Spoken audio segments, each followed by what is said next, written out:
রাজ্য জুড়ে ভারতীয় জনতা পার্টির উদ্যোগে প্রতিটি জেলা শাসকের নিকট ডেপুটেশন কর্মসূচির আয়োজন হয় সোমবার। অন্যান্য সাংগঠনিক জেলার সঙ্গে সঙ্গে আজ পুরুলিয়া সাংগঠনিক জেলার বিজেপির কার্যকর্তারা পুরুলিয়া জেলা শাসকের নিকট স্মারকলিপি প্রদান করেন। সঙ্গে জেলা শাসকের দপ্তরের সামনে সভা অনুষ্ঠিত হয়।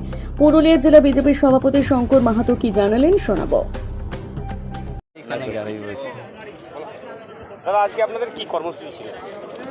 সবাই তো জানেন কম বেশি, বিগত 22 তারিখ কাশ্মীরে যে ঘটনা ঘটেছে,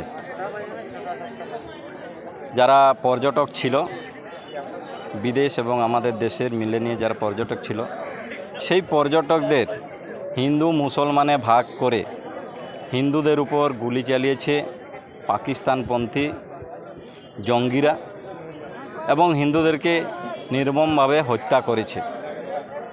এর প্রতিবাদে ভারত সরকার পাকিস্তানের সাথে অনেকগুলি যে বৈদেশিক চুক্তি ছিল সেগুলো বন্ধ করে দিয়েছে এবং বিগত 25 তারিখে ভারত সরকার পশ্চিমবঙ্গের প্রত্যেকটি রাজ্যকে নোটিফিকেশন জারি করেছে, প্রত্যেকটি রাজ্যের উদ্দেশ্যে, যে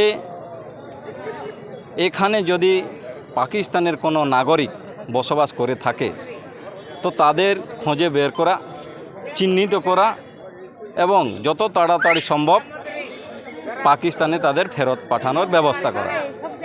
ভারতবর্ষের ম্যাক্সিমাম রাজ্য এই কাজটা কম বেশি করেছে।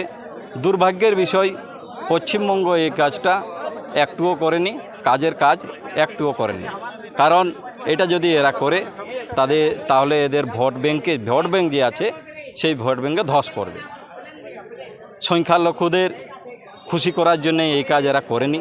তার জন্যে আমরা আজ পুরো রাজ্যব্যাপী প্রত্যেকটা প্রশাসনিক যে জেলা, সেই প্রশাসনিক জেলার ডিএম সাহেবদের কাছে আমরা ডেপুটেশন দিয়েছি, মেমোরেন্ডাম দিয়েছি এবং সেই মেমোরেন্ডামে উল্লেখ আছে ওই বিষয়টা যে আপনার এলাকায় যদি কোনো পাকিস্তানি নাগরিক বসবাস করে থাকে তো তাদের চিহ্নিত করে অবিলম্বে পাকিস্তানে ফেরত পাঠানোর ব্যবস্থা করা হোক। আমরা মেমোরেন্ডাম দিয়েছি পুরুলিয়ার ডিএম সাহেবকে, উনি ছিলেন না, জানি না কী জন্যে ছিলেন না। সেই সাথে আমাদের ধর্ণা মঞ্চ ছিল। আমাদের যে মেমোরেন্ডাম দিয়েছি সেটা আমরা এরপর আমাদের যে রাষ্ট্রপতি মহোদয় আছেন ওনার কাছে পাঠাবো এবং স্বরাষ্ট্র দপ্তরও পাঠাবো।